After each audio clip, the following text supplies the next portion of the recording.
So what I'm going to talk about today is X-ray placement, and this is what we're going to do to create a standard of X-ray placement. X-ray placement at the Alpha Spine Center is so important, and in the NUCCA work, it's actually even more important. If we don't get in and start doing the same thing the same way for every single film that is the same, lateral cervical, nasium, vertex, full spines, ankles, shoulders, everything, what happens is the care will start going down. The quality of the image, obviously there's a whole quality section we're not even going to talk about today, but we're going to talk about the placement of the patient, how to get that patient consistently in that same position, and even if it's a different person taking the film on the same patient. So if somebody like Trent took it and then Emily came and took the post, all of a sudden we have to have those be apples to apples comparison. So sometimes the head might be rotated or the eyes might be a different angle because the S line is off. All those things matter in this whole process. So what I'm going to do, we're going to use Ricardo here. He's going to help us. He's a professional actor. He actually has a good film that you can always watch. It's a beer commercial. So there's some other ones he's done for Disney. But on that note, come on in. We're going to use you as a patient. So we're going to start with the lateral cervical. Go ahead and have a seat in the chair.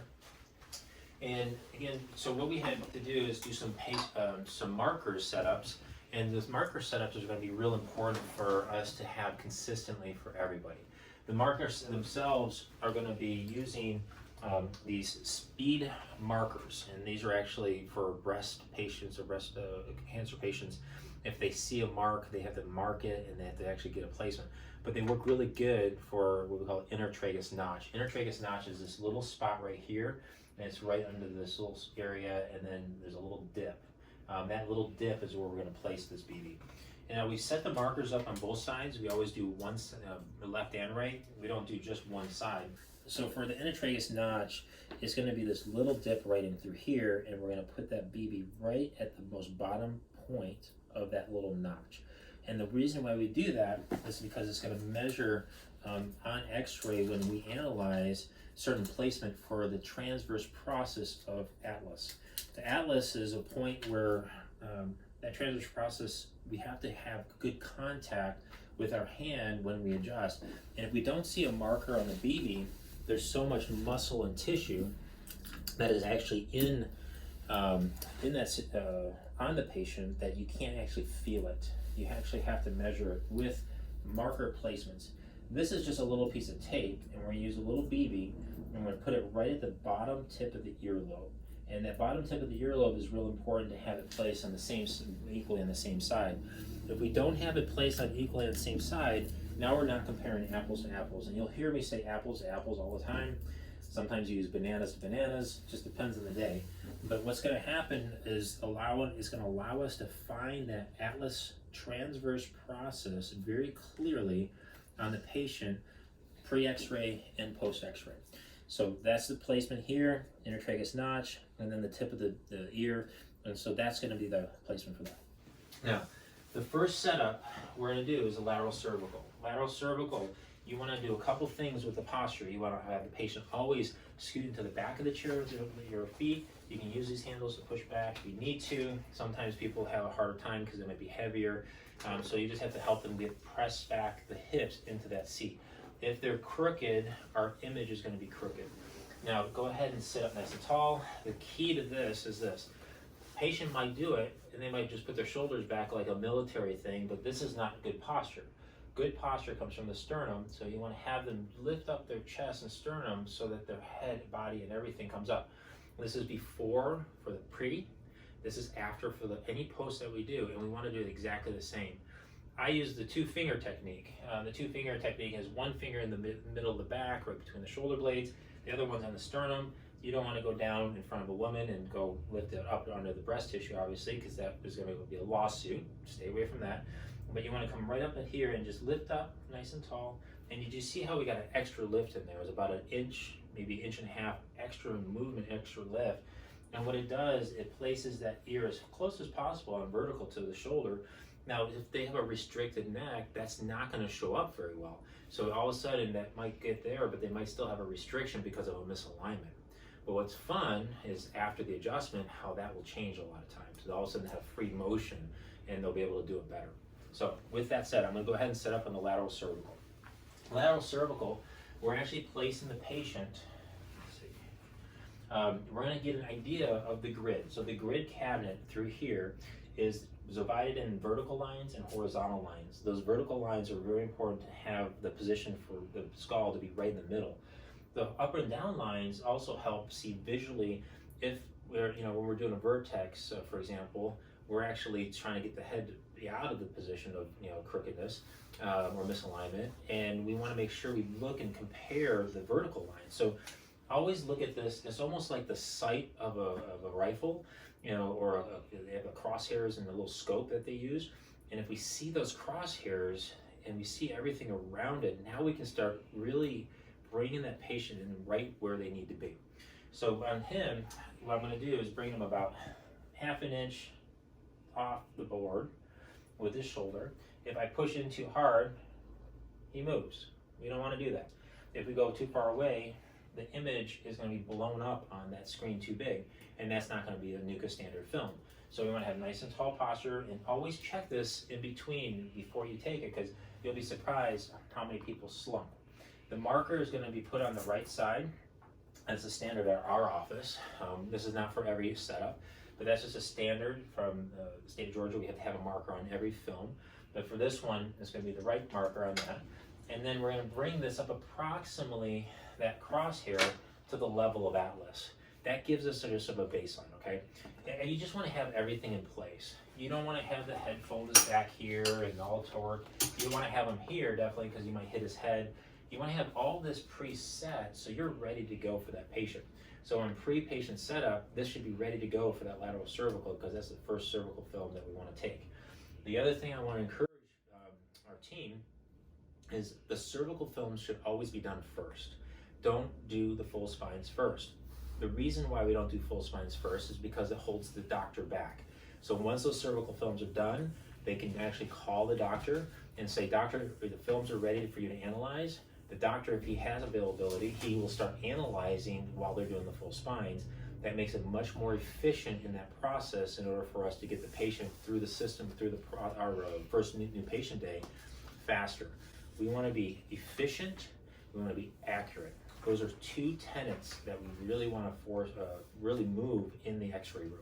If we don't have the efficiency or and the accuracy, the whole thing goes. If we have accuracy and no efficiency, guess what?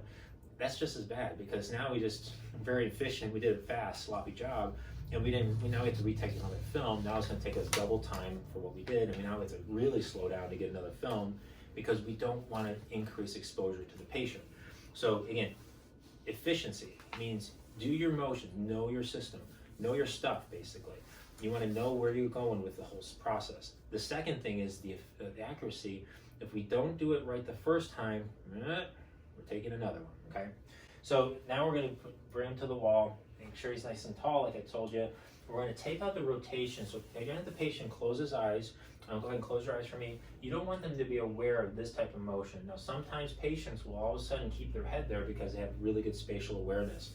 But you don't want to have them moving back and forth, and all of a sudden, their head stays here, all right? So nice and tall, and you can move them a little bit, sit nice in here, and then just sort of, you can actually tap them a little bit just to get them sort of reprogram and refine that center place.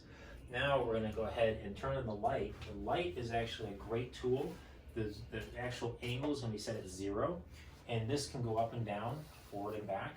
But what we want to do is have that distance of the string come in. Is it locked over there? Oh, that's crazy. Okay, so we're going to bring it in so the distance of the string comes right to that first knot on that film. That is going to be a 42-inch focal distance. That means that this tube right here, not the front of the camera, this bar, this tube right here is actually, where is it? Yeah, so it's a marker right on this. That is 42 inches from the front of that bucky, okay? And this thing is called the bucky. This is the wall or the x-ray, where we have the x-ray panel behind there. The other thing you're going to do is bring that light on, and you're going to bring the crosshairs of the light right to the level of atlas, or right in that area here. Again, we don't know exactly where it is, but we want to get the approximate position right at that spot. That's going to project a light onto the board. That board then will actually have to be moved up just a little bit. I actually did a pretty good job of just eyeballing it. See, efficiency. I've already sort of preset it. It helps those steps go away that you have to move things all around. Now, if he slumps, go ahead and slump. Now, it's not pointing at the atlas, and it is pointing at the board, but all I have to do, if he slumps, go ahead and sit nice and tall, it comes right back up to that point, okay? Now, I'm gonna come in, face him. Don't do it over here. Don't do it over here. The rotation comes from moving the whole seat side to side, but my line of focus, I'm in line. My forehead, my center of forehead is in line with his center of forehead. This is weird, but you're gonna use two eyes. Your two eyes, you have to get used to seeing differences with two eyes focusing. Now, we always have a dominant eye. One dominant eye you can find out by covering one eye and blinking, and you close your eye, and all of a sudden you'll see the room shift. That's not your dominant eye.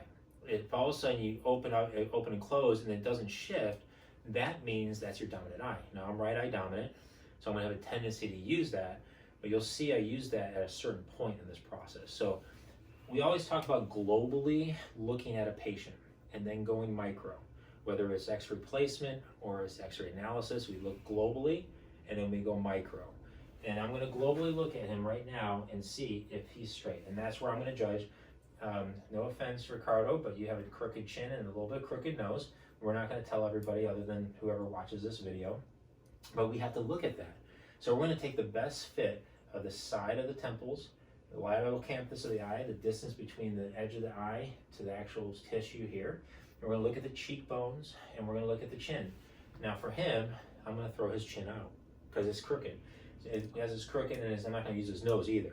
But I am gonna use here, here, and here to see if I got the rotation, okay? So now, what we have, now that we have him only a half inch away from the board, you can bring him just a little bit closer. You also wanna go front to back. So you wanna subdivide the neck at that atlas, and that crosshair should go right through the atlas. So I moved him back just a little bit. Now that headphones should approximately fit his head perfectly when they come in, but we might have to adjust it a little bit. I'm gonna open up this so I can see everything. I'm gonna bring the headphones down. Very important. Headphones drop. You'll do it one time on a patient, you'll never do it again. Because you'll break their nose, they might bleed, you might hit a bump on the head. These are very heavy headphones, you don't wanna drop these. Left hand on the head, on the grip, you can see the wear marks. This is where you actually grip them. Other hand is gonna do the break. Some people will do this and release this, and they drop them, catch them, or hit the patient. So you don't wanna do that. So you're gonna release the bottom brake, and then release the top brake. Don't release the top brake first, and then the bottom gets a little wonky. So you're gonna release the bottom, and then the top, you're gonna come down, you're gonna position the pads so they're gonna more contour the head, and I'm gonna come across, and I'm gonna of the patient. So when I place these pads in front of them, I have to open them up so I don't move him in that process. The pad's gonna be placed right, if there's a bullseye in the middle of the forehead, that's where you wanna put the center of that little round part, okay? And then I'm gonna come over here from the side, and I'm gonna look and see if there's any gap in between. And for him, I need to move him back a little bit. And then when I come in with those headphones, I will turn the light on, I'll lean over, and I'll look to see if there's any movement front to back. I wanna make sure his hard palate's nice and level. The way you find the hard palate is by putting your fingers under the cheekbones. You'll feel a ridge, and you can actually do that on a patient. As you take more and more films, you'll see it. Now, people with a little more pudge, you're not gonna see it as easily. So you may have to just feel it before you do all this setup, okay? That's the lateral cervical setup. Last thing you're gonna do is collimate. By the state of Georgia, if you don't collimate an inch in to the film when you take it on all borders, you can get in trouble. So we wanna have an inch collimation around all films. And that for some of the people in the room, you're probably not aware of that rule, but we have to see that border, that whiter border around that. So that's a standard that we wanna make sure we implement. Are you moving? Thanks. The other thing that Ricardo reminded me of, you wanna make sure you lock the chair once he's in position, because then you start moving, what was probably happening, he was starting to break his posture a little bit, and he started feeling that unsteadiness underneath, or he was bracing his posture, or the chair was just migrating out from under him. That now is going to set up for the filter to be put in. There we go. Lateral cervical filter, that is, you need to have it so you can read it when you put it in the slide.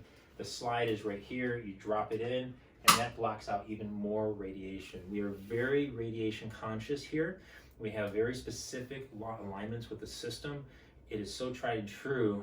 Most of our films are higher quality than emergency rooms, hospitals, big institutions, and we have very specific measurements for the x-rays that we use to get a clear image. But that filter decreases the exposure to the brain tissue, selloturcica, which is human growth hormone. There's a pituitary gland in there that actually creates all sorts of processes and hormones for women and men, and helps you grow. Obviously mine, they were concerned when they saw me in x-ray. Mine was huge. But then the radiologist came out and looked at me and said, oh, yeah, that makes sense. So the bigger the one, the bigger, more hormone, more, anyway, I'm tall. You might not be able to see that in video. So here's the thing. That's a good lateral cervical setup, okay? That's where we want to position it. The Bucky angle, okay, so the Bucky angle is going to be at 0. You don't want to have any tilt in that Bucky. You want to have everything set up properly, height-wise, so we double check. I usually put the light on one last time, make sure that all's all good, and then we go and push the button. All factors need to be preset before you do this. If you all of a sudden have to go preset the you have to do the factors now that the patient's getting fatigued, you're going to get a bad film. Okay, the quality measurements for this, you have to have the hard palate perfectly level. If it's not, you have to retake it. So when you look at that film and you pull it up, you have to put that a line across and see if it's perfectly horizontal. If it's not, retake it right away. The nice thing about the digital system and the directives DR system is that we can push that button and see the image right away. In the past, I used to use an index card. I used to just put like an index card up on that hard palate, and you can see right on the screen whether it's horizontal or not. But if it's up, you just come over here. I'm going to show you how to reset. So you come in and you just keep him right in that position. Don't move, nice and tall. And then if, let's say his head was up here, right? And that's where he was locked in. We took the picture because we made a mistake. Then you just release, don't move, and you talk to the patient. Okay, Ricardo, just stay real steady for me. I'm going to bring your chin down just a little bit, and we're going to lock that into that position. And now we're going to just go back and take the picture. Efficiency and accuracy. That is an efficient step. That saves me time so much on every single film I've taken over this time frame. I think we were looking at some stats this morning, and we saw that up to 2019 or 2018 it was, we have 124,000 patient encounters. It's like a number higher than that, but 124 patient encounters, and most of that is that, you know, going in the rooms and adjusting. But just think about all the films that we've done over that time frame. That's a number. That'd be an interesting stat to see. But this is why we do things in a certain way, because it's 21 years of experience that helps us get to that level of standards. You know, and that's what I want you to hear in this video. So that's a lateral cervical. I'm going to undo it. Now again, you see my hand. This is just an instinct for me. I just grab onto this thing, and we want to pull this and bring this in position. Again, that L position right there, that is a great position to have the headphones in. So the vertex, you know, undo the seat button. We're going to turn the patient this way. The lateral cervical, you're going to go over and put it up on the board over here. So in that process, steps-wise, I don't really care about when you do it, but I would highly recommend getting that lateral cervical up because it's already processed right away over here. Do your S-line measurement. Now you can go freely to do the hard films. Vertex is probably one of the easier films compared to Nasium, and that's what we're going to do next. I highly recommend doing the Vertex first, and then you can spend your time at the end doing that Nasium precision. We're going to pull the filter out. We're going to angle the camera up. And now this is all pre-setting. Patients, you can slump, right? Patient can slump this whole time. And then you're going to bring the camera up into an approximate angle for a vertex. When you get it up to that height, that means the angle is going to come down. And that's just, again, a habit. I just throw this thing up here. I angle it down. It says 35 degrees right now, maybe 35, 40, 30 degrees. That's what your end measurement's going to be from most vertexes, because what we have is a standard, okay? The board itself, we're going to tilt it, so 25 degrees, and you can see that 25 degrees right there. You can see that 25 degrees right there. And so that angle on that bucky is always the same for everybody except for geriatric patients that have tons of arthritis, post-surgical patients that have fusions, 1, 2, 3 levels, and that means that they can't move their head up. There's some modifications for that I'll show you in just a second. We're going to bring this down to the approximate level where the chin is going to just come to the bottom of this part right here.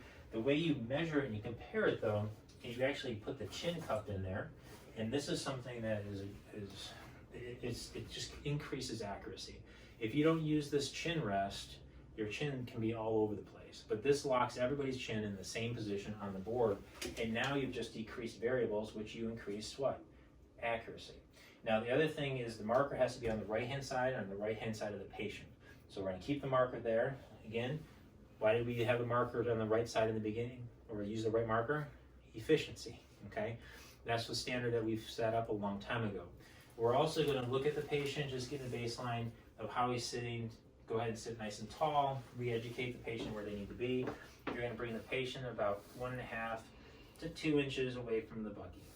And that's from the chest, the sternum, to that front. The problem comes in when there is women with a larger breast. When there's that chest that you have to work around. So you want to get as close as possible without, irritating the patient. Because, again, they can't help that, but it's just what's there, and you have to work with the tissue. So you might bring them back a little bit, and that's okay. And then you're going to bring this down to the level where the bottom of the chin rests is at the level of the chin, okay? That level of the chin is your marker for the vertex, because you're going to bring the chin also in just a second. You're going to bring the head up in position. Now you notice my head position is here. I am over the patient. I am directly over, so if they're here, I want my head to be right in line. I don't want to be off one side or the other. It has to be straight on, just like we did with the lateral cervical. So as I bring that chin up, I don't want to go way up and crank his neck. That'll put him out of adjustment or make more pain. So we just want to bring it up to right about there. And angle-wise, I don't have that to say, but it's just you want to have it up. You'll feel this tension spot, like there's too much tension. And there's a point where it moves freely to the end range of motion. If I go more, it's hyperflexing the neck, or hyperextending the neck, and we don't want to do that. Now, I'm going to subdivide the skull, side to side, front to back. And then what's important about this, you can relax your chin for a second. When you take a skull and you subdivide that skull, you want to make sure you don't take into account hair. Ricardo has beautiful hair. Like I said, he's a movie star. He has a nice swoop on the top and a little flare, and then he has a part over here on the side. And I could easily just get disoriented with that. But women, sometimes they have big Texas hair. No offense to Texans, but big hair. Sometimes they have really straight hair. The best people to take x-rays on, guys, is bald people. I mean, it's so easy, right? But you want to look for symmetry of the whole structure. I have one patient that actually had a dent in his head because he actually had a trauma, blunt force trauma, fractured his skull. They had to take the dead bone, the crow's bone out, and so he had a dip in it. So I had to throw that part out of it. So I'm going to take the best fit of the average of the shape of the skull. And most skulls are oval shape on top, okay? So with that said, I'm going to actually push down his hair a little bit, and I usually apologize about your hair, and they say, oh, no problem. But I'm going to look, and I'm going to put my hands just like that, okay? And so I'm gonna put my hands on his head just to see the shape, okay? And now you can start seeing a very symmetrical skull. Now I'm gonna keep that chin up. I already assessed where my center line is, and then I'm gonna come over the patient. Now this is harder for some shorter people. I get away with this. Shorter people are gonna need a step stool.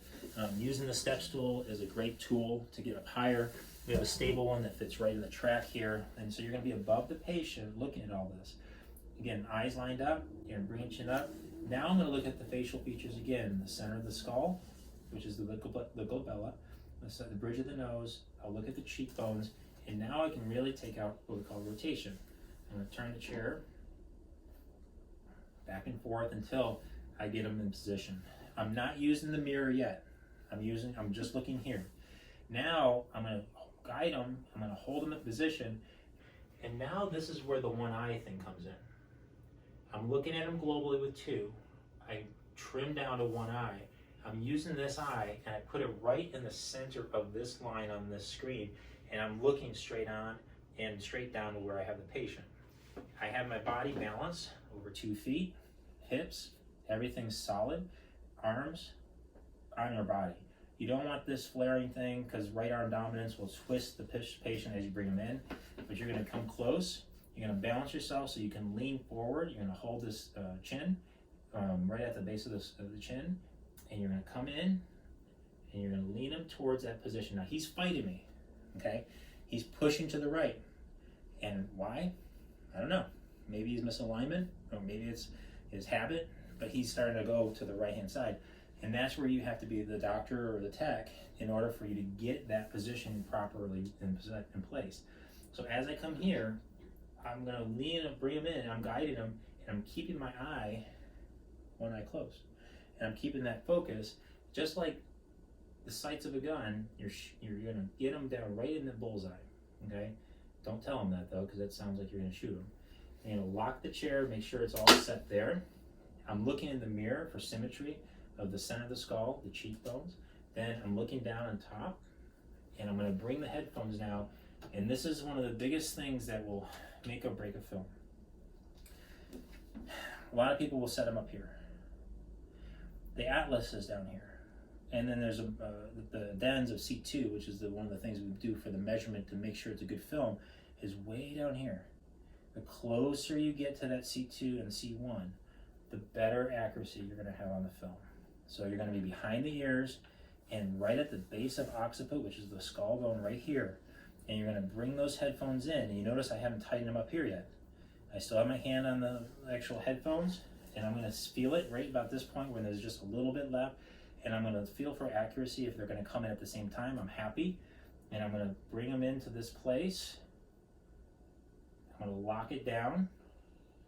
Now I can let go. Make sure these are angled the same. I'm going to double check my measurement here. And he moved a little bit on me, so I had to bring that back in. And then you're going to bring them, and you see how tightened I had to tighten it a lot more. So they were tight, but I had to bring it in. And the patient should not move when I move them. Now before, if I left it there, which most people want to do, there's a lot of wiggle room in there. That means that DENS in the center of the skull, your film's going to be shot. So I'm going to bring him in. He's sitting there in position. At that point, I'm going to take my line, okay? We're not going to move anything else, but we're going to put that line to this bottom line right here. And as we put that string into the bottom line, again, I'm tall, so I can do all this within one motion. But as I bring that camera in, so let's say you have shorter arms, I'll try to do this with short arms. So you might have to do this, and then come down here. Do this, and come down here. Okay, a little bit more, and then there. And now hopefully maybe you can reach that. That'd be awesome. But if you can't, you have to get that line the distance that you need it for the film. Now the proper alignment is going to be through the center of the skull up here. If you did all what I said before right, most times you don't have to do much to change all that camera angle, okay? It almost looks like a vertex setup already. Efficiency, accuracy. As we do this, this is what I do. I start from up here. I'll come in, I'll pivot, I'll put it on here. It's like a giant compass down an arc. And I'm going to have the line eventually come up here. I'm going to close one eye. I'm going to look at the line with the eye here. That line, my eye is going to be right at Atlas and the crown of the skull, right about here. I'm going to look in the mirror over here. So over here, there's a line, and I'm going to put my eye on it. And if I can't see my iris of my eye, you know you're online. So if you have two things, and you're actually trying to shoot something, when you shoot a gun, you're actually lining up the front scope, or front, what is it called? What do they call it? It's interesting. Anyway, sight, the front sight. So there's a back sight and front sight. In order to point a gun, you have to have the back sight line up the front sight. But if it's off, then all of a sudden the bullet's going to go that way. Same thing with this. We want to have the front and the back line in the wall perfectly parallel. They're going to be horizontal, but if your eye is not on the right area, you're going to miss the angle of the rope to get the proper angle for the film. So I'm going to get down dirty. I'm going to get down here, right? I'm going to get right on the atlas, and I want to get that to the crown of the skull, which is up here. That angle right now is down here. So I have to come all the way up here, and boom, boom. And then you tilt the camera, don't move it up and down, and you tilt that camera with the light on right to that point right there. Now, if I put my hand for my check, the crosshair is right through the crown of the skull, and you have the projection is going to hit atlas right in the center of the film, and it's going to be the right position of the film. Every step matters. So that efficiency in the steps, the process of the steps, the order of the steps are all super important to get that same film. So that's why if Trent, Emily, Ricardo, or any other doctor actually took that picture, if you did all that the same, it's the same film. Isn't that cool? So practice makes perfect, but even perfect practice makes perfect, right? So we want to train on this and really process this. And if you feel like your x-rays are off for a day, that's okay. I get it. You might have to take more retakes. I get it. However, if it keeps on happening, you should do some self-checks, self-training, or have your patient care supervisor come and say, hey, can you watch me on this? Can we do some drills today? Can you feel what I'm doing? And that way you get a good film. Now we do have a Vertex filter. The Vertex filter is definitely a beefier filter.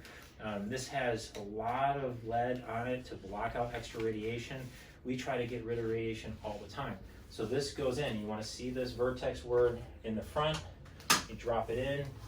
I did not collimate, so let me collimate. It already was.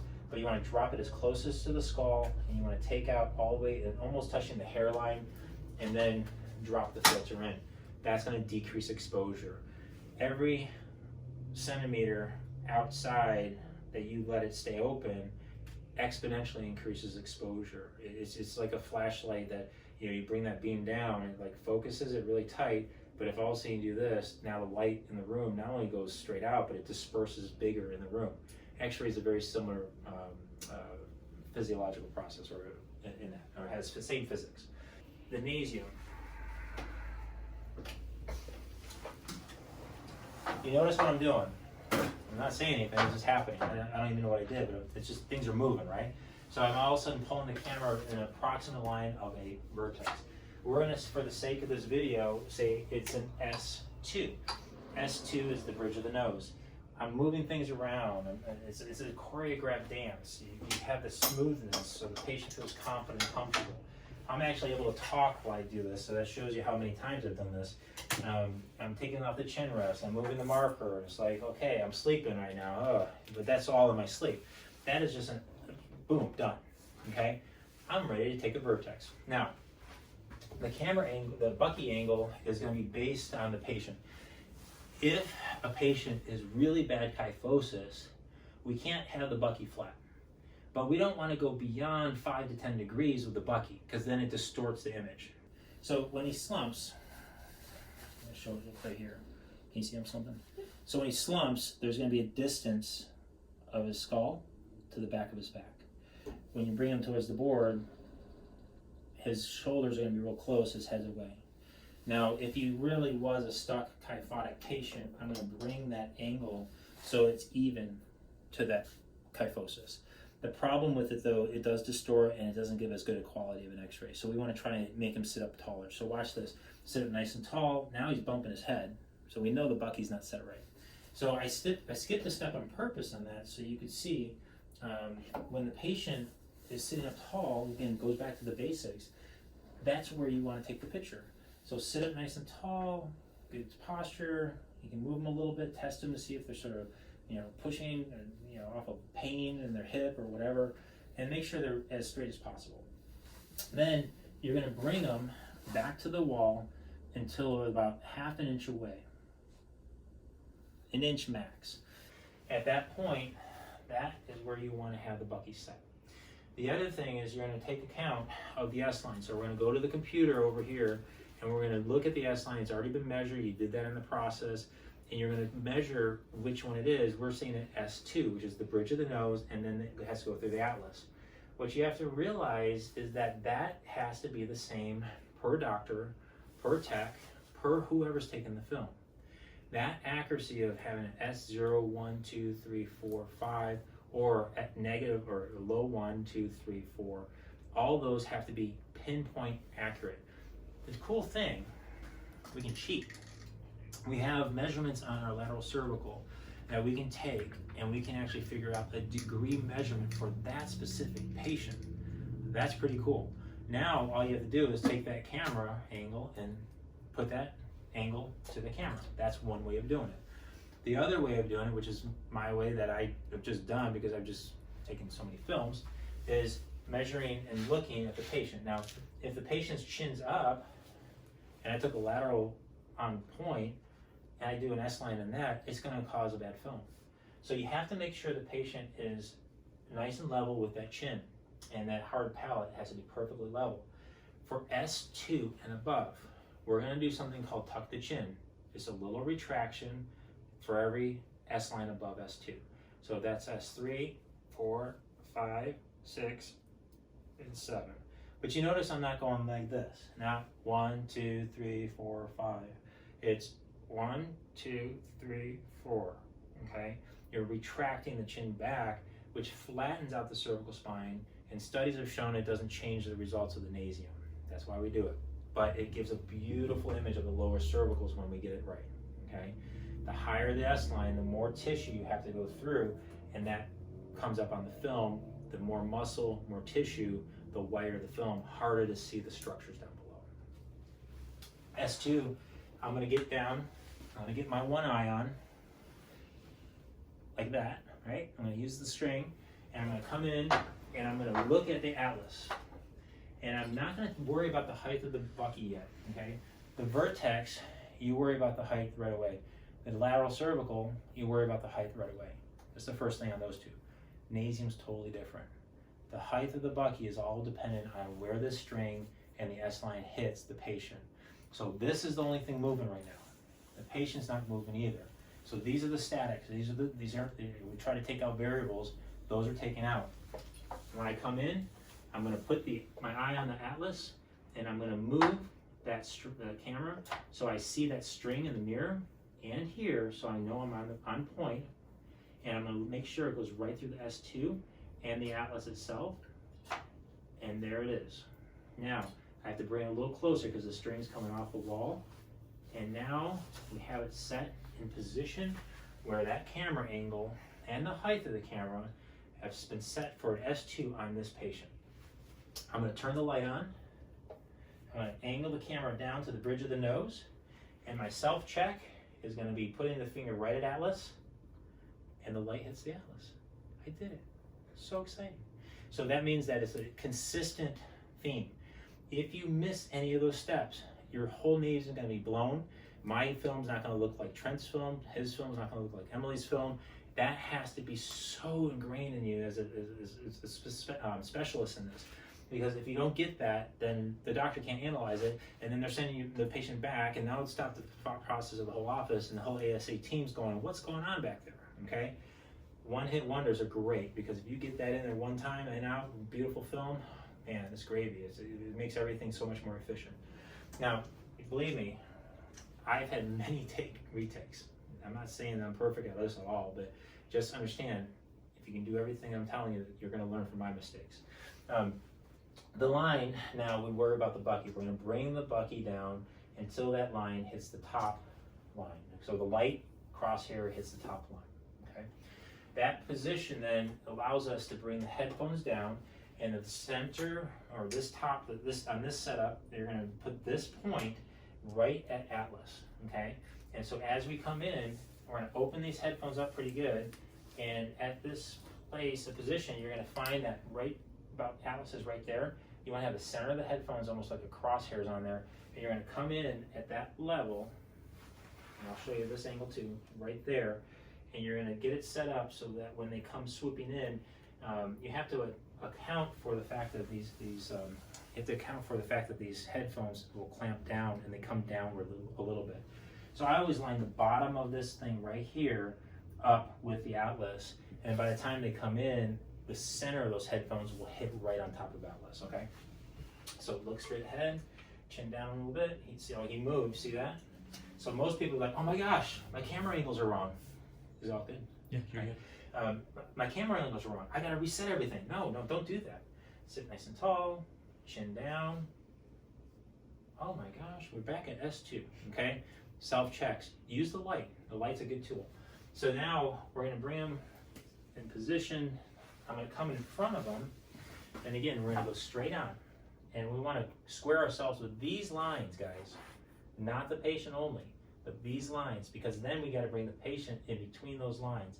I'm seeing the distance on side to side should be the same, approximately, unless he has a really bad misalignment. I'm gonna put the light on. I'm gonna see the line down the center of the head. It hits his chin, doesn't hit the glabella. So I'm looking at the lateral canthus of the eye, the cheekbones, forehead. I'm throwing out the chin, and now I'm feeling good about it. I'm gonna bring these to angle the shape of the skull, and I'm gonna bring the headphones in, and I wanna see any movement one way or the other in that skull. Those came in, nice and even. He brought his chin up again. You see that? So now, don't redo everything. Efficiency, accuracy.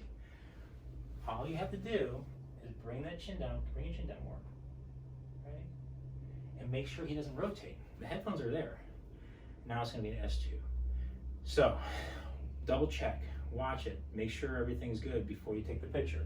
Now we're gonna collimate. Now if I left it here, we cut off the top of his skull. So we gotta redo the light, open it up, open it out, come into the side till it just hits the edge of the hair, come down to the top till it hits the edge of the hair, and then you put your filter in. And most of the time, we're using a B filter, sometimes a B1, sometimes a B2, but B filter to start.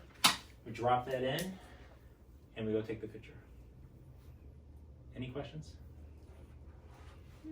Helpful? There you go. Yeah, see? I told you, I did it in my sleep. Ricardo, you're awesome. So last comment I want to make is this, is our standards are going to be so vital to every single film that we take in this office, but the checks and balances are even more vital. So in order to get efficiency, there's a process behind the scenes that you have to own.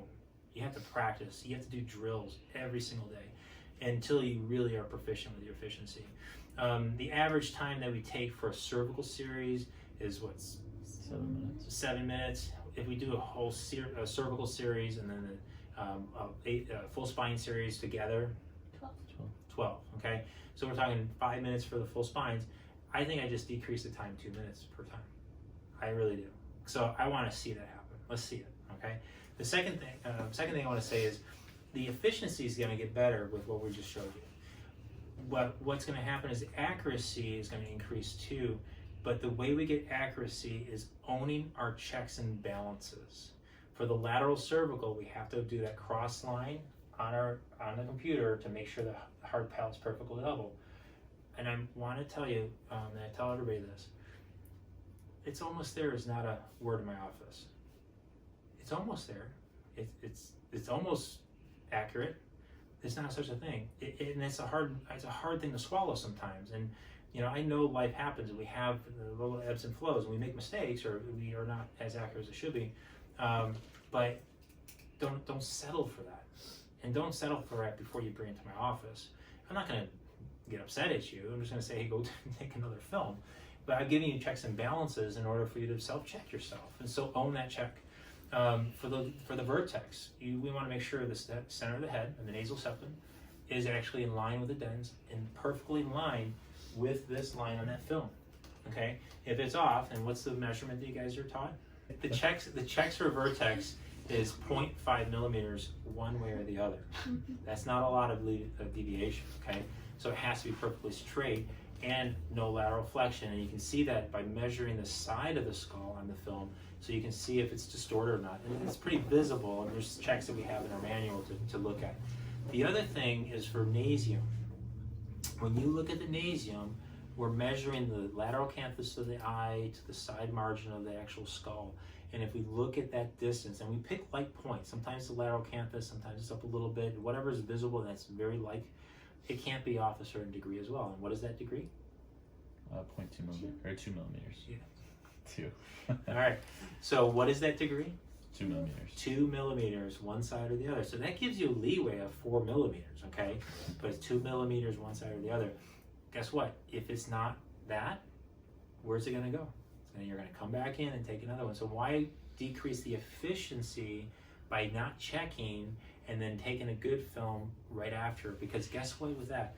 If you have that nasium and you have that, I'm off just 2 millimeters extra, so now you're at 4, but I just need to bring it in. You loosen the clamps, you just do this, and then clamp it, take the picture. Super efficient. The other way, you take the picture, it's offset, you come over, unclamp them, you check the film, and all of a sudden you're like, it's not, I don't know, let's go see Doc. So you go see Doc, Doc's in the room, okay, so wait, and now you're waiting for Doc to get checked. And now I check the film, and I was like, no, you gotta retake it, now you're coming back in. And now the patient's slumped, and now you're out of the headphones, you have to reset all the headphones, everything. You see that? So, efficiency and accuracy, they go hand in hand, but they also fight against each other at all times. But if you can get that down, where you get that check right away, I don't care how you do it. Even if, I'm telling you, index card, or a ruler. You can have a ruler back there, and you can actually measure on the screen. You don't have to use your tools. You can just put it right on the screen and see, are they even? If they're even, you know you got it. Okay. The other thing with the nasium is the arch. If it's a smiling arch, it's not happy because it's a bad film. Okay. But if it's, isn't that weird? They call it a smiling arch, but it's a bad film. So if it's a frowning arch or just slightly like this, that's a good film. If it's flat, it's borderline. And that might be a film that goes back or not. So what's the pain of this? Patient's sitting there, you have your S-line on a certain angle, and all of a sudden you know you have a smiling arch. Well, that's easy. You just reset your S-line. You're gonna have to move the bucky down a little bit and then retake the picture, okay? But patient's still there in the rotation. I mean, you don't have to move any of this. You just have to move the camera and then the bucky down a little bit and then reset the head clamps. If it's just a little bit, sometimes you can actually just bring the camera up just a little bit, and I still want the atlas center of the film.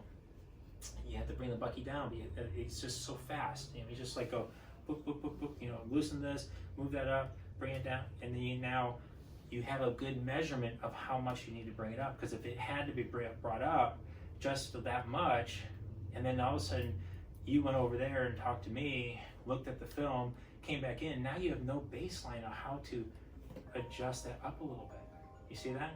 So that's where the nasium really works hand in hand, like those two accuracy checks. If you do them right then, bam, you got it nailed.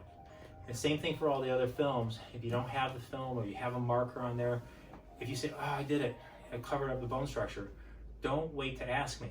You know, everybody knows. Don't accept that film. Just take the marker off and boop, real quick. Extremities is very low exposure, but I need a diagnostic film. If I sent that out to a radiologist, they'd be like, I don't see here, so I can't really give you a report on this. So I need to have that a diagnostic worthy film. I want to do, are we on? Yeah. All right, cool. So the next thing we're going to do is the full spine video. We're going to measure the front and the side of the back. We call them APTLs in our practice, or full spines, AKA. Okay, they're the same. Lateral lumbar, lateral thoracic are the other films that we do. And then when we analyze, we actually put the AP versions of thoracic and lumbar together as a full spine. That's why we call it full spine, or APTLs, A to P, thoracic and lumbar. Okay, come on over, Ricardo. So the thing that we want to start looking at here is we're going to have the patient come up and stand up on the platform. We're going to have the marker on the right-hand side. The marker is going to go up on the upper part here, and we don't want it to go. You use this one, right? Or which one? Oh, that one. This one, yeah. We don't want it to go along the spine because we don't want it to block the spinal tissue, okay? So we want to see the bone structure. So go ahead and stand feet nice and even on that board. So what you're going to do is get all this stuff out of the way. You're going to bring your hands out of your pocket. Patient will be gowned for this. We won't have a belt. We won't have pants and all that stuff. They will have their underwear on, but no bra, okay? So they'll have a gown, they come into these films so we can see spinal structure. If there's any metal in that clothing, it will be an artifact, and it's hard to see sometimes any kind of pathologies above and beyond, even just a misalignment. And as a doctor, I need to have that information in front of me without any kind of zipper pants or anything like that. So we're gonna feel for the hips. Everybody's hips are different. Ricardo's are up here, even though his belt's down here. So we don't wanna go based on the belt, we wanna go based on the hips, and you'll feel the iliac crest right in through there. The iliac crest then we know is seated right in that position. And what I usually use with my chiropractic index finger, which is your middle finger, which is sort of funny. And then I'm going to use that as my guide for the image. Now, when we're taking an image of the A to P, we're going to start with the lower lumbar, okay, the lumbar region. And we're going to use 3 fingers down from that region in order to get the light centered to that bar, centered to those fingers. So I'm holding it here, but I have to move the camera so that line is actually pointed to that 3rd finger. I had the iliac crest here, I went down 3 fingers from there, and that gives me my accuracy. We're going to bring his arm up just on the one side, and we're going to look where that light hits. This line needs to center to the top line on our bucky. And we're going to come down till that line hits. We're going to let him drop his arms down. The other thing is the crosshairs need to be on the center of the body. That center body point, if you look at him and you come in front, you'll see very clearly it's going to be where he is. Now, people with scoliosis, it might be off a little bit. You're going to take the best fit of all that area, okay? That's the beginning part. The other thing is you need to collimate on these also. And sometimes it's a little harder, but we're going to open it up so we can see everything first, and then we'll collimate after. At this point, the patient needs to be nice, standing nice and tall, feet are centered, and then the distance is going to be a red line down here, and it's the big fat red line we bring the actual camera back to, and we make sure everything is good still. Just do a double check on the actual light, make sure it's the right height, so it actually has to come down a little bit. And then at that point, we're going to collimate in. You can again bring the arm up, just bring it down about 1 inch on the top and the bottom. It'll probably hit right at the bottom of the screen here. And then you're going to bring this into the side of the body as far as possible. Because again, we have to have 1-inch margins on all films for be legally compliant in the state of Georgia. That's where you take the picture.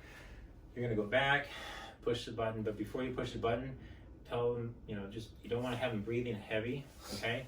Usually with the lumbar region, you want to take a deep breath in and let it out, and then hold. So go ahead and breathe in, let it out, hold, beep, and take the picture. Then this is where a lot of inefficiency can happen. You want to then come from here and go right into your A to P thoracic. You want to take about 1 inch to 1.5 inches of the screen up here. Put your hand at that level. Don't push the patient, but just put a marker, and you can tell the patient, I'm going to just hold my hand here for a second while I move the bucky. And you're going to keep that distance the same, and you're going to bring it up until it's about 1.5 inches to the bottom of the bucky, okay? That is going to allow us then just to come over and move the camera so the center ray goes right to here, that upper line, and where you can see this marker is the same, this area. And you can put your hand here if you need to see the light as well. You're going to, again, collimate in. Make sure you collimate in. That way, you're ready to take the next picture. And then this instruction is you breathe in and hold. You fill the lungs with air to make a clear thoracic cavity so we can see the vertebrae. So yeah, breathe in and hold. Beep, take the picture. We just got done with the A to P full spine. Now, go ahead and face me. And again, talk to your patient. Communicate to them. Help them feel comfortable. Don't give them a hug or anything, but just, help them feel welcome. Now we're going to talk about prayer, okay? What do you mean prayer? Yeah, well, we use the prayer position of this film. We put our hands up in the prayer position. So go ahead and put your hands up. You make a joke or something a little bit. Now pray for your loved ones. Or that's a little, not a joke, but sometimes I'll say, I don't know what I say sometimes. I haven't said stuff in a while. But you're going to bring the camera then down to the level of the iliac crest. So this one, as compared to the other one, you're going to go right to the iliac crest, and you're going to take a picture. You're going to bring the camera line, the crosshairs, right up to that point. You don't do the 3-finger thing on this one. You're right at that point. That's going to come over to the bucky, so you have to bring it up a little bit. And then you're going to have him step towards the wall. And then I always take my hands here or look, and I want the crosshair to be in the center of his torso. So step forward about 2 inches. That's good. And now that's all set. Again, you have to collimate into the top of the film about 1 inch down, and then right to the belly. Those should be almost touching the belly, and then you take the picture. Now, what you're going to do again for the lumbars, you're going to breathe in and out, and then hold, and then beep, take the picture. Now, for the next part, it's really simple. Same routine. You're going to bring the bucky up, but you don't want to do it until you actually do the same measurement we talked about. And this is where the inefficiency happens, and this is where you don't get the overlap of the upper to lower films.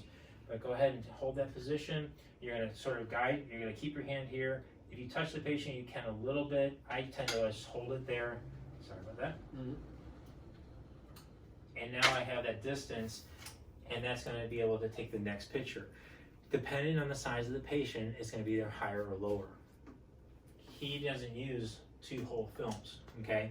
We're going to find that we're going to capture more of his torso than some other people. Or a really short kid, you might not need 2 plates or 2 images for the full spine.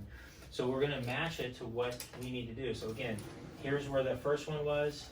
We're going to find that measurement, and we're going to come up, and then leave that 1.5, 2 inches down here. That's going to give the overlap from the bottom film to the upper film. We're going to bring the camera up after we turn the light on. And that's going to hit right on that line. And now, just stay right there.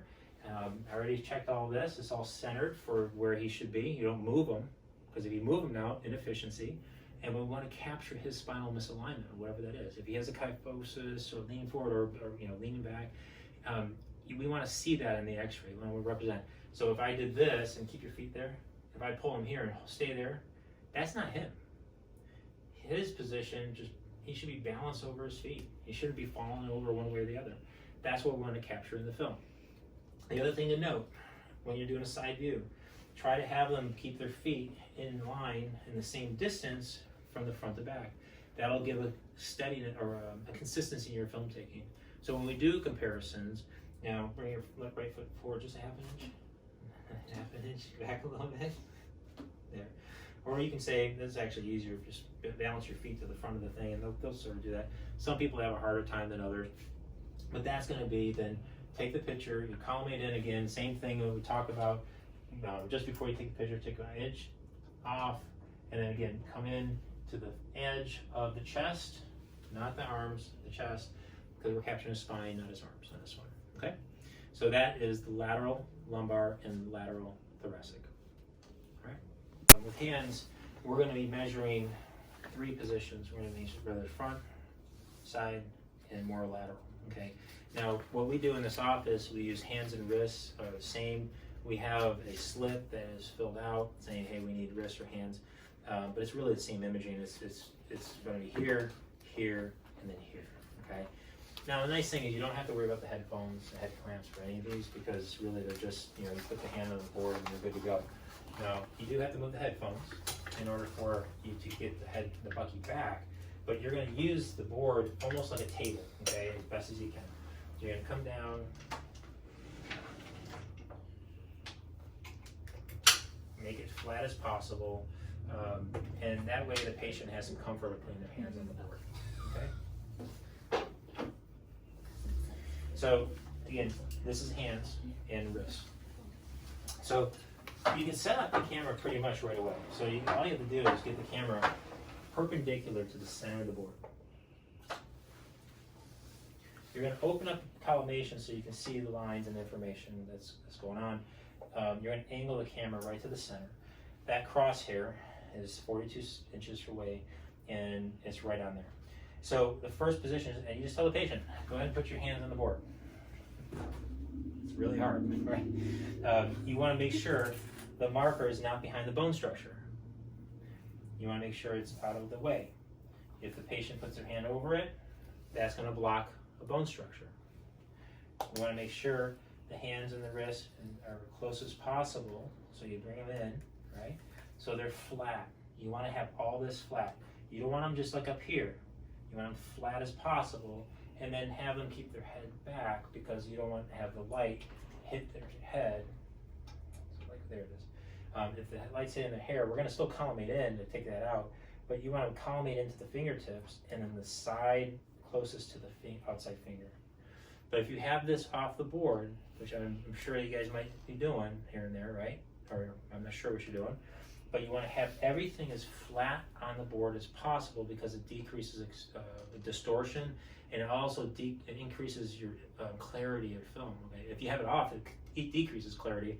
If it's flat, it increases clarity. So, markers set. You already have your factor set. You take the picture. All right? Any questions on that? Turn the light back on really quick. Is that enough to get the wrist, or does that just the hand? Well, you want, again, the wrist is here. You're going to have it down. It's a good question. You're going to have it down here. To that like white line. The goal, honestly, is to have the hand or the part centered to the actual problem, okay? But for what we're doing right now, you just want to make sure you don't get that marker in there. And if the marker's there, you don't want to have it in there. You could probably put it down here. Or if you can't do that, you can actually just set it centered to that, center this one up here. And then what you're going to do is put the marker on the film digitally. Okay, you can do it that way too. So I don't care which way it is, but just the most important thing is you don't block the bone structure for the actual image. Okay. Now, next one, you're going to rotate the hands out a little bit, and you're going to have them sort of curl the fingers a little bit, and so that way you don't have any overlap. So you can't have an overlap of the fingers, but you just want to get a little different angle. Okay, and you hold that position, and that's the first oblique. That's good. And then the next one is going to be on the side, and this is where the fingers are not, you're going to try to like flare the fingers, or you can roll them in this way so that you can see, again, that each of the digits, but also you get the side of the wrist all at the same time. You want to make sure you collimate again so you can see above the wrist and up to the fingers, and then the outside of the hands. Okay, so that is for the hands. Okay, any questions on that? We need to take new pictures. Okay. They're like, Oh, okay. Yeah, they are. and like, Good. like human. You make a note of that? Yeah. Cool. So that's good to know. So now we're going to do the elbow. Okay, come on out. Watch out for your head. The elbow is a very interesting one because it's going to feel like a full spine, but the factors are just much lower. You're going to have the patient with the right marker on here. You just want to make sure when you do it, again, you don't block the structure or go on the bone structure. The first one, and it doesn't matter, we're not looking at posture right now, so they can step off to the side. But the first one, you're going to sort of let them stand there, and you're going to position the elbow here. And you're going to have it sort of vertical, and then again, arm should be flat on the board. Can't be away, can't be out here. It has to be flat on that board. Thumb is always anatomically correct. It has to be out. If you rotate in, it's going to cross the bones. It's going to look really funny on the x-ray. We can't diagnostically use it. So you're going to have thumbs out. Your elbow is going to be right in the center line of that. And so if you can see that part, and basically just like crosshairs of a rifle again, you're going to put your elbow on the crosshairs, and that's going to give the best image. For here, because we have a mirror, we tend to have it off just a little bit, at least I do, in order for us to not have anything behind the actual elbow. Okay, so that's the elbow itself. Sometimes then we'll take a lateral. It's like making a muscle, but again, your fist is backwards, sort of pointing at the back wall, and you're going to have that camera angle right at the center of the elbow, and then you just take a picture. That's the one. Okay, the next one, you're going to come across and do the same thing, and then the same thing. You do both of those. Okay, so that's the elbow itself. Any questions on that one? Okay. It is. It's so fast. The You know? extremities are pretty close. But you see what I did? I didn't do this. Okay, now I'm going to have you come over here and do the flat. Okay, now I'm going to have you come over and do the lateral. Now I'm going to have you come over and do the lateral. Okay, I mean, that's inefficient, right? So just those simple steps will make it go so much faster. It's like boom, boom, boom, boom. And it's the same factors, done, okay? So next one is the shoulder, have a weight, please? So the shoulder itself, the only thing I did not say actually on the elbow, I will say when you take the right one, you have the right marker. Do you have the left marker here? It's in the drawer. When you have the left one, you're going to use the left marker, okay? Or again, you do it up on the film over there. And if you forget the marker, then just change it and cross it out on the film and make sure it's right. So the other thing is the shoulder. So Ricardo, come over here. So the shoulder itself, again, if you think about extremity work and x-rays, you point the crosshairs through the point that you want to see. If it's shoulder, shoulder. Elbow, elbow. Wrist, wrist. Hip, knee, ankle. You point it through the object. So the crosshairs are really important with this work, and the light's really important. So you want to bring this up to the level of the shoulders, and that's going to be the right at where it rounds, okay? And that's the center of that humeral head. Now, we have a weight one, and we have a normal one, okay? So now we want to have the crosshairs go through this shoulder, so we're going to step off one foot off the platform, and you're going to put that shoulder right on the crosshair. And you're going to bring this up so it's in the middle of the film. See that? Right on the line. So now that center point of the crosshairs, and actually you shrunk down a little bit because you stepped off, so we're going to bring that down more. And we're going to bring this right to about there. So the center point in the crosshairs is going to be right at the center of the shoulder and the center of the film. And then we're going to collimate in to the edge of the shoulders, probably about like an inch, like I told you before. And then we're going to come to the top part of the shoulder up here, and again, about an inch above that. That will capture the shoulder. Take the picture. Beep, you know, you have your marker. You're going to have the left one on right here. And then this next one, I'm going to have you take the weight in your hand, and just, what I need you to do is let your arm just settle down. And sometimes just give him a gesture will help elongate that shoulder. See how he just moved a little bit? And then beep, take the picture. And then the same thing for the opposite side. You're going to do the opposite. You come over on the other side. You don't have to move anything because most people are the same height, right? Unless they're really crooked. Take a picture. And then the next one, let your arm just relax, let it settle down, and then take the picture. That's for the shoulder. Okay? Any questions on that? No. Okay. So now we're going to get into the hip. You can see. So the hip, I'm coming down here to the level of the hip, right? So again, set your camera to the level of the hip. Hips aren't in the manual. Oh. Not bad. Okay. And I would suggest for the hip, come out to the distance that you do the ADP lumbar, the lateral lumbar. This is actual distance. If I go too close, it won't capture the hip in detail like you want it. You're going to feel for the iliac crest, okay? And then you're going to come down, and you're going to feel this little ridge, and there's a little bump, okay? And it's called your greater trochanter. It's a little bump. You get soft tissue from that iliac crest, and then the first little ridge, that's the greater trochanter. Inside there, right about here, about 2 to 3 inches, is the actual femur head. That's what we're trying to capture on this one, okay? So when I say hip film, that's what we need to bring the central ray down to, which is right where my thumb is. And then we're going to step them to the side again, right there. And I just want to capture the integrity of that hip. We're trying to see for degeneration, okay? And so, again, collimation is going to be coming inch down and then to the side of the body. And that way you have everything taken. Let me see if I got this. Where are you? Sorry. There we go. And then to the center of the film. So that's the projection for the hip. Now that's the first one. The second one is a frog leg projection. Some people will be able to do this, some people won't. You may need to use like a hand stool so they can hold on to it and lean into it. So I would put this just like probably here or over there if you can get it in there. But let's go ahead and do this. I'm going to put this here and then hold on to that, just hold on to that. And then bring your knee up towards here and then put your foot just like that.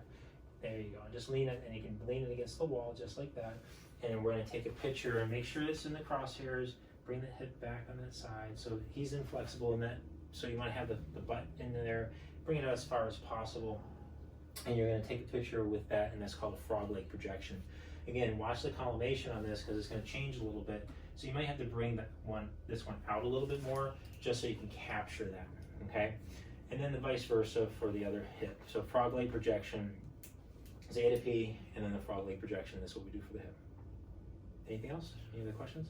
For the ADP, for efficiency's sake, shouldn't we just do an APL but on the that position, but both hips and capture? Yeah, but what if I send you back for you can do that. Okay. ADP hip, but if we're looking at really the hip socket, Okay. that's what that is. Okay. And I've never gone over that with you guys. Yeah. But right now, Trent has a good point. Our standard is just having him stand in front of the wall, and it's like point that central rate at the level of the hip joint, and that'll capture what we need to see for that, and then you can do the frog leg. And the key is really just making sure that you get that hip in the view. Mm-hmm. Some people have wider hips than others, and we've had some that get cut off. But I need to see, and here's the reason why I showed you that today. If you don't see the greater trochanter in that image, then it's not a good film. Gotcha. Because there can be avulsion fractures from the greater trochanter. It's very rare, but it can actually pull off because of like a football injury or something like that. And so I need to see that. I need to see the integrity of that. There could also be cancer in that area. So any bone structure, if I take a hip x-ray and I don't see part of that bone or it's blocked by a marker, that's blocking my ability to diagnostically understand what's going on from outside our scope, which I refer out for, or even within our scope. Okay? Any questions? No. Good. Awesome. All right, so, you have one?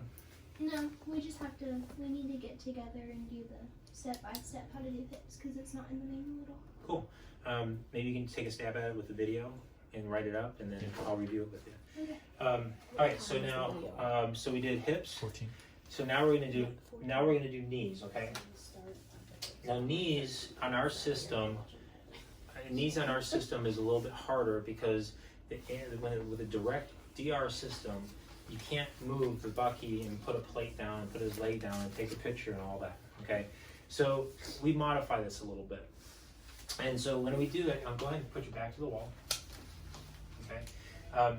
When we do it, we're gonna have to sort of get this chair out of the way. At the same time, we have to get the camera as low as possible as the knees, but boom, it hits. That's not good.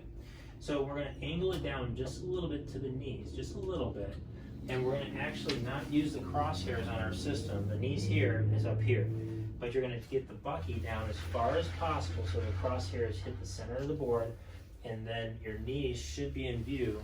Now lean your back on the wall, try to get your knees as close as possible to the wall. And now we're gonna open the collimation just to check that, and then we're gonna tighten from the side, and we're gonna bring it down to the top, okay?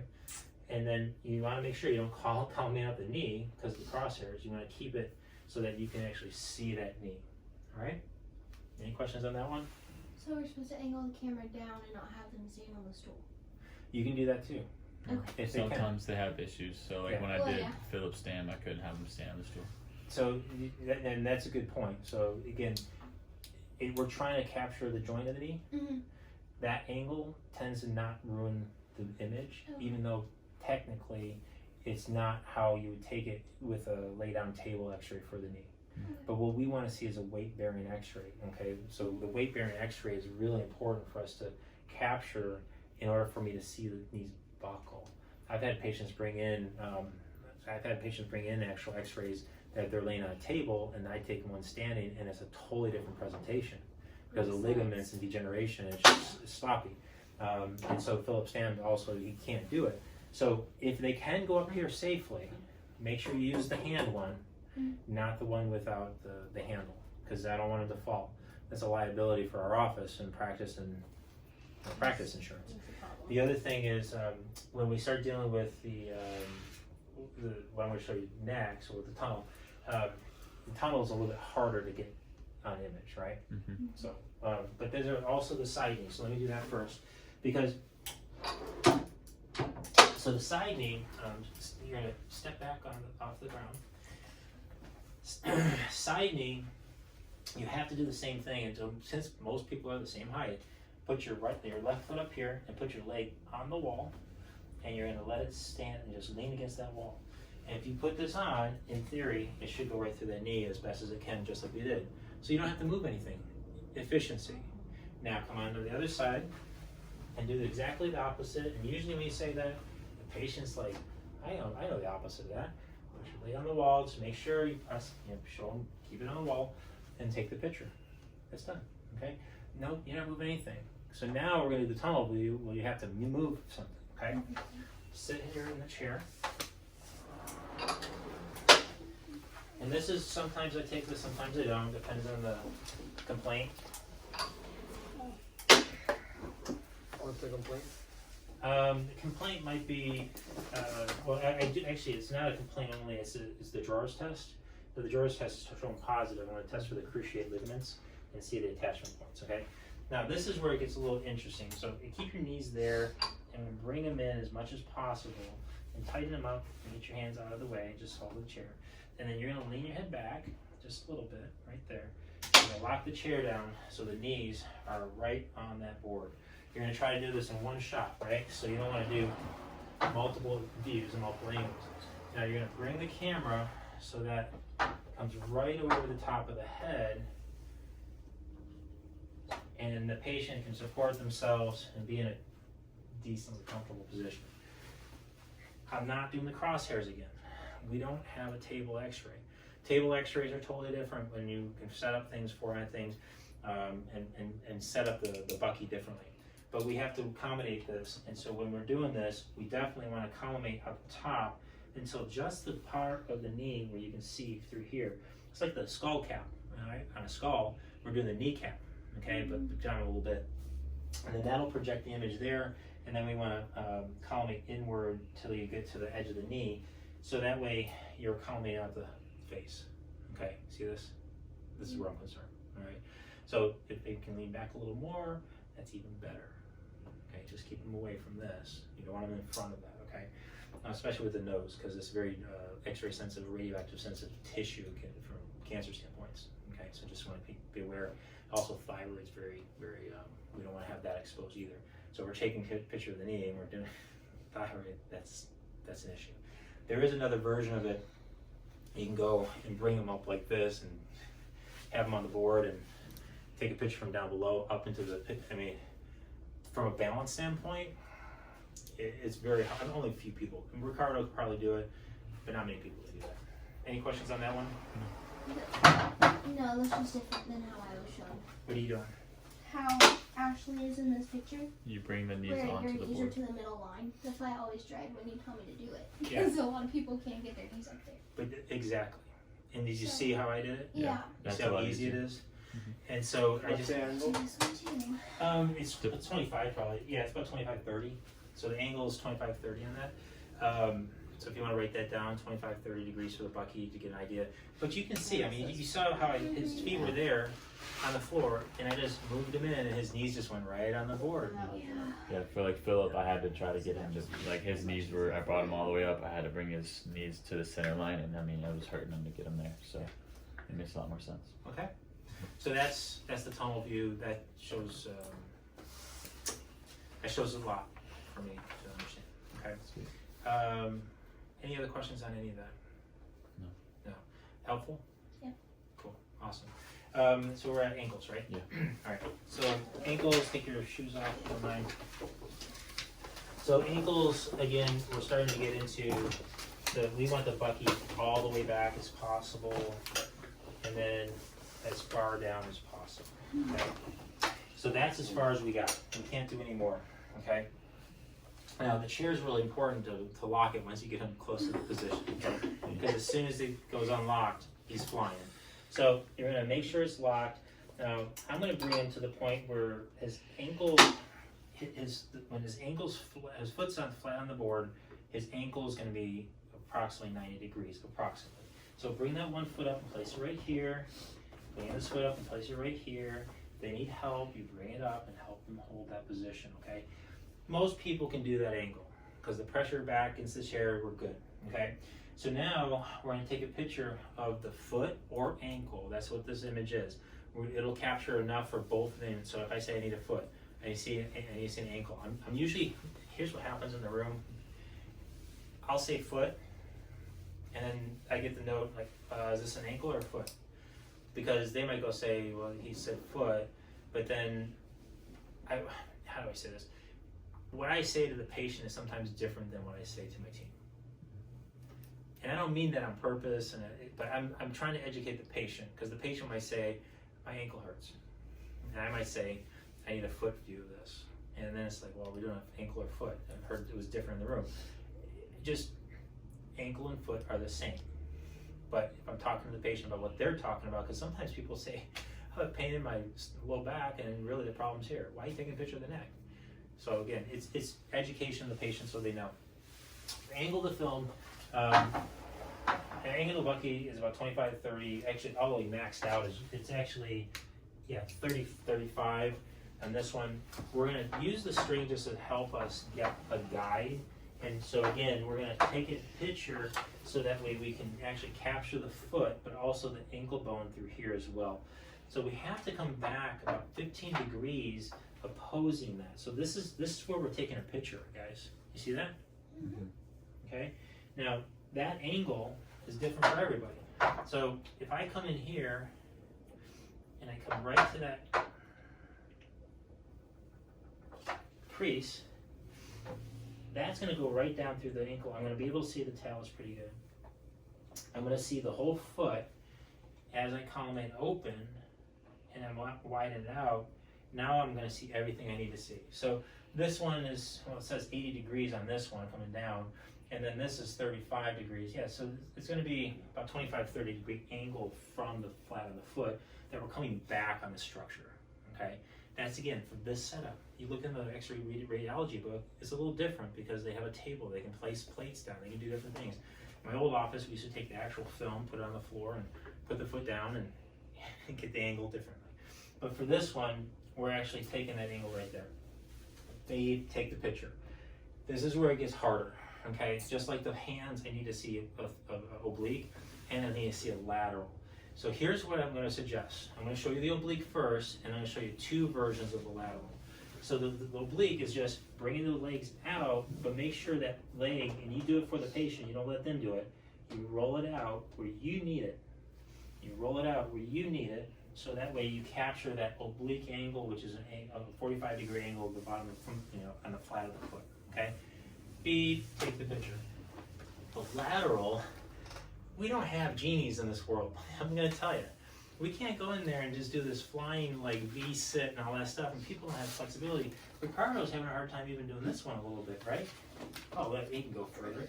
So, but look at the kink in the ankle. That's not a real ankle, it's not a real image. This is where I'm going to recommend something. It may take a little longer, I apologize for that. So inefficiency is going to be combated with accuracy right now. That's not an accurate film. I need an accurate film and efficient film. So this is where you're going to stand up. So I'm going to have him come back, turn off. Go ahead and stand up for me, Ricardo. Thank you.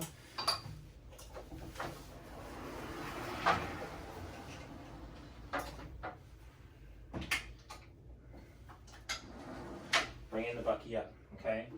Get this out of the way. Use a little step stool. This is where you can help the patient, especially with people that are really struggling. You're going to put their foot up. You're going to bring this down as far as possible. And if that's not high enough, you can use a book or something to put it up higher, okay? You can also, if the patient is strong enough, you can actually have the ankle just raised up on the board. And if they can hold it there, you're good. Again, I apologize because this is not as efficient. But it's going to put that ankle right on that film exactly how you need it, okay?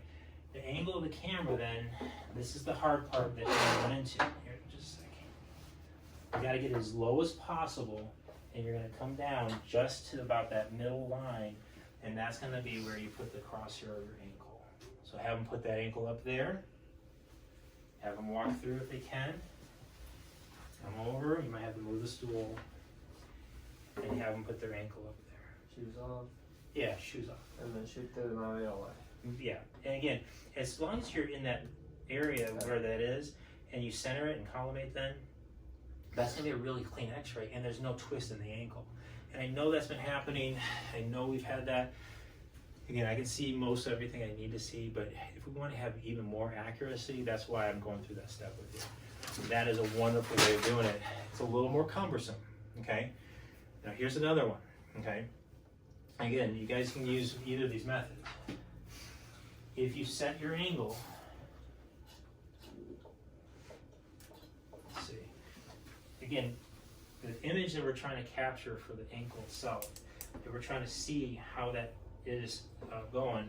The other day we had somebody that twisted his ankle, men's conference, men's retreat, and we had to see a specific area of his ankle for a fracture, and I needed an oblique. Okay. So if you're doing obliques on this, you keep everything set up. So here's the side, and then all of a sudden you're here, but you can also come here and do an oblique. You see that? And then you can come a little bit more if you need another angle or you need some more imaging. So you can modify that a little bit, but that's, again, a little more cumbersome, but increases the clarity of the film dramatically. It won't close the joints down on one side. But that's it. Anything else? Oh, I know, one other thing. So this is actually for the hands and the wrist. So what we do with hands, fingers, and wrists, we actually take, if I say, hey, there's a finger, broken finger, we don't just take the finger, we actually take the whole hand and wrist. And there's a reason for that, because if there's a trauma to the finger, there might be trauma to the actual carpal bones and also the metacarpals. And so that can actually impact all that stuff. Same thing if we do a broken toe, we're going to take a picture of the whole ankle and the foot, because there may be some other things that are going on there as well. So we want to be aware of that. We don't want to go in there just, oh, let's take a little toe, ankle. And I've had patients, like, they don't see a fracture there, but I take a picture and all of a sudden I find a fracture in the forefoot, not just at the point where they pointed. So again, we want to be aware of all those different aspects, okay? I think that's it. Rib fracture. So if I say there's possibly broken ribs, what we're going to do is bring them as, just like we were talking about with the ADP thoracic, but ADP thoracic, you're going to have the patient so you can capture the whole thoracic region. So you know, bottom of the rib cage, you want to feel for the ribs, you want to make sure that's on the board. You might have to bring it up a little bit, and then the top of the rib cage. Now my torso might be a little bit too big, might need 2 images on it, but we're going to bring it up so that there's definitely the upper ribs and lower ribs are at on the board. And really, you want to have them as flat as possible. And here's the thing that I want you to do. When you do the image, I want you to take a deep breath, and the patient's just sort of hanging here. You know, deep breath, and then hold. Because it gets the lung field out of the way, the tissue expands, and then if there is a fracture, it really will open up the fracture and it will show better. Okay, that's another one I wanted to add today.